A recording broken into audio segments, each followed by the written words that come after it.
Lisa here with the Colored Umbrella. Today I went to the dollar store and I bought a bunch of very random crafts and decided that I wanted to repurpose them into some cute Halloween decorations.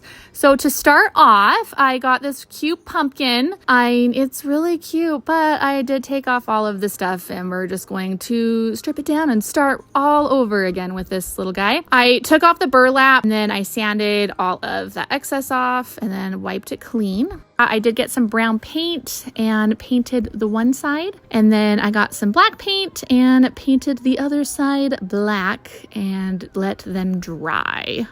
Once they were dry, I did take some of the super cute semi-transparent fall vinyl and traced out my pumpkin.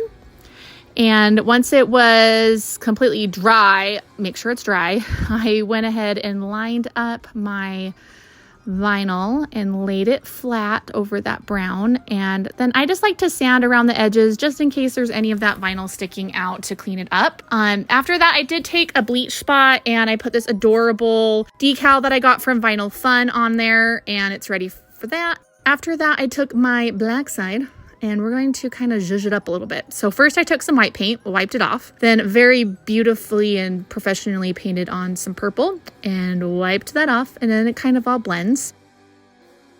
I have this adorable spider web with this spellbook decal from Vinyl Fun, and she's done, but she needs a bow. So I'm going to tie this bow on top, but I'm not going to like glue the bow down or anything, because since this is double-sided, I wanted to make sure you could take off the bow and then switch it to the other side if you needed to.